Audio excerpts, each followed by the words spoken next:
Պարոն Խաչատրյան, հրապարակվեց արդեն կենտրոնական ընտրական հանձնաժողովի ընտրությունների արդյունքները, Բարգավաճ Հայաստանը խորհրդարան չի անցնում, ես կխնդրեմ դուք ներկայացնեք ինչպես է գնահատում ընտրությունների արդյունքները, արդյոք ընտրախախտումներ եղել են, ընտրակաշառքի դեպքեր եղել են, ձայներ գողացվել է թե ոչ։ Ես չի ցանկանա անդրադառնալ դրան, գիտեմ որ հազար ու մի բան եղել է,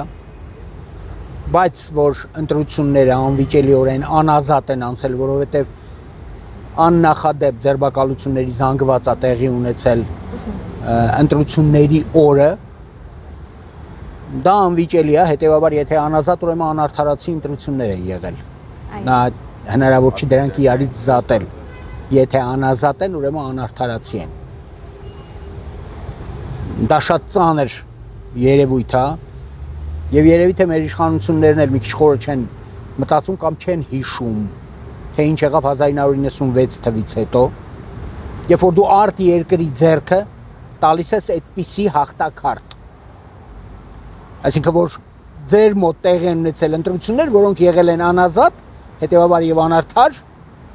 եւ դրանից հետո 1001 մեղադրանք, որը անհերքելի է, որովհետեւ արդարացի իշխանություն, որպես այդպիսին ժողովրդի քվեով իշխանություն, դու չես դիտվում ողջ աշխարհի աչքերում։ Հա ես հասկանում եմ, որ կան այսօրվա շահեր, այժմ էական, առօրյա շահեր, տարբեր երկրների ղեկավարների մոտ մենակ մի բան էլ հիշացնեմ, էլի այդ երկրների բոլորի ղեկավարների ռեյտինգը համարումը իրենց ժողովրդների մեջ 20%-ը չի հասնում։ Հիշեք, այդ մարդիկ փոխվելու են, այդ մարդիկ գնալու են, որովհետև եվրոպական երկրներում հնարավոր չի այսպիսի ընտրություններ, այսինքն ընտրության օրը լինի զանգվածային ձերբակալություններ, այսեն դες բաներ չի լինելու։ Այդ մարդիկ հեռանալու են, մոռացեք այդ մարդկանց։ Բարգավաճ Հայաստանի դեպքն է հաճախ քննարկվում, հիմնական քննարկման առիթը դարձել, որ նշում են նպատակային ուղղորդված կենտրոնական ընտրական հանձնաժողովը դուրս հանեց Բարգավաճին։ Հա, որի իրավունքը չուներ։ Գտնում եք նպատակային էր սա։ Ну գիտեք ինչ կա, դա իհարկե նպատակային է, դա չես թաքցնի, հիմա ասում է մախատը պարկում հնարավոր չի թաքցնել, էլի, ինչքան էլ թաքցնես, ավելի վատ, էլի, վերջ ձեռը տա ցակելու, էլի, այդ ալնելու։ Ուրիշ բան տեղից սпасելու չի։ Հիմա եթե հա այդպիսի, այսպես ասենք,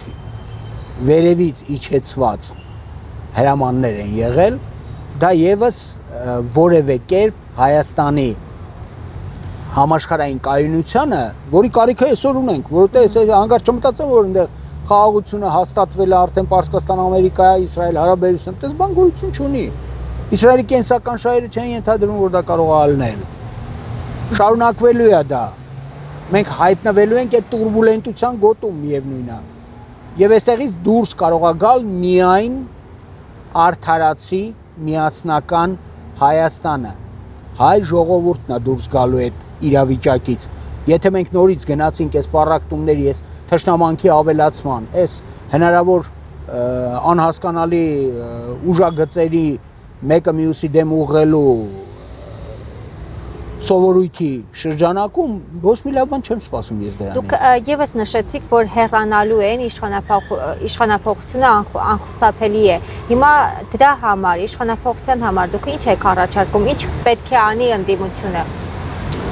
Արդարացված է մանդատներ վերցնելը, եթե վերցնեն։ Հա, չէ, մանդատները պետքա վերցնեն, դրանում կասկած չկա։ Այդ մարդիկ ուղղակի Լենին չեն կարդացել, որովհետև գլխավոր հեղափոխական աշխարհում, որը հասել է իր նպատակների եւ աշխարհն է շուռ տվել գլխի վայր, այդ Լենինն է եղել Ստալինի հետ միասին։ Հիմա մարդիկ որ Լենին չեն կարդացել, այդ լավ չի։ Ուղղակի լավ չի, խոսում եմ մասին, որ հələ դեռ մենք լիքը բան ունենք, որ պետքա ասենք, մարդիկ էլ հասկանան, էլի։ Որովհետև Լենինը հայտարարում էր, որ նույնիսկ ես դեմ եմ եղել մի պահ, որ Դումայում ռուսական մենք չվերցնենք, որպես բոլշևիկներ մեր այսպես կոչված տեղերը։ Բայց հետո հասկացա, որ ոչ, թեկուզ ընդամենը 6 տեղա, այդ 6 տեղն էլ պետքա վերցնել, որովհետև դա ամբիոնա, որից մենք խոսում ենք Ռուսաստանի հետ։ Ուրիշ ոչ մի համանման ամբիոն այն ժամանակվա հələ 4 թվի, 3 թվի Ռուսաստանում չկար, 2 թվի Ռուսաստանում չկար այդ ամբիոնը։ Իսկ հիմա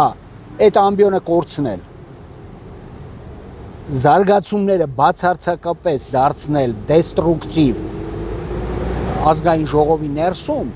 ես համարում եմ, որ անթույլատրելի է։ Եվ պետք է այնտեղից խոսալ, եւ պետք է պատասխանատու լինել այդ խոսույթի համար, եւ պետք է ունենալ ստրատեգիական ծրագիր։ Այս նորից գալիս ենք նույն բանին, էլի, եթե ստրատեգիական ծրագիրը չկա, այդ ինչի մասն է խոսքը ընդհանրապես։ Ես համարում եմ, որ համերաշխության շարժում պետք է սկսվի։ Այ համերաշխության շարժումը Հայաստանի ներսում ամեն ինչ կբերի իր կարգին առանց ցնցումների։ Պետք չի ուղակի արճակատում։ Ու մոռացեք մի բան էլ, էլի, քաղաքացիական պատերազմ կլինի, քաղաքացիական պատերազմ կլինի, ես արդեն դրանից կուշտ եմ մինչև ստեղս, էլի, որտեղ պարբերաբար ինձ դիմում հարցնում են, քանի որ այդ հնարավորությունները քաղաքացիական պատերազմ Հայաստան չի կարող լինել, ժողովուրդ ջան։ Այս սիրելի իմ հայ ժողովուրդ։ Հետընտրական process-երը խաղաղ են ընթանալու ըստ ձեզ։ Լսեք, երբ որ ասում են քաղաքացիական պատերազմ, մի հատ հասկանա, քաղաքացիական պատերազմի համար անհրաժեշտ է, որ սպայական կորպուսը փեղեկված լինի երկու հակառակ բևեռների։ Երկուսն էլ ունենան սպայական կորպուս, երկիրը ունենա ստրատեգիական խորություն, մեծ զանգված զին արտադրություն, որը կզինի բոլոր կողմերը եւ սրանք կգնան իրար դեմ պատերազմի դաշտ, այ ախպեր, դրանցից ոչ մեկը Հայաստանը չունի։ Այ ետ մնացածներ, էլի, ժամանակներից։ Մի հատ էլ նայեք ձեր ժամացույցներն արդեն այնքան է հետ մնացել, որ ժամանակն է, որ աշնանը դուք արդեն նախորդող գարունը տոնեք, էլի,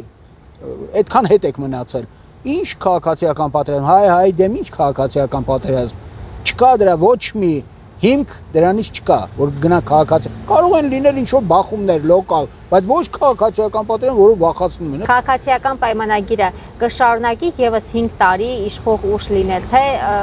հեռացում այնուամենայնիվ լինելու է մինչև 5 տարի։ Գիտեք, համերաշխության շարժման դեպքում ամեն ինչ իր տեղը կգա։ Եվ 5 տարի նորից ինչ-որ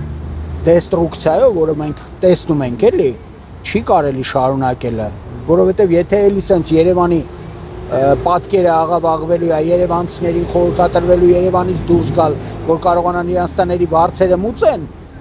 դա հնարավոր չի շատ երկար շարունակել։ Եվ ամեն դեպքում մեր համար ցանկալի է, որ այդ ամեն ինչը ավարտվի խաղաղ համերաշխության շրջանակներում, ոչ թե փոխադարձ ինչ-որ վիրավորանքների, լուտանքների, հնարավոր այպանումների մեկը մյուսի երեսին լցնելու շրջանակում, էլի, ես համարում եմ, որ որևէ պոզիտիվ զարգացում այդտեղ չեմ տեսնում եւ չի լինելու։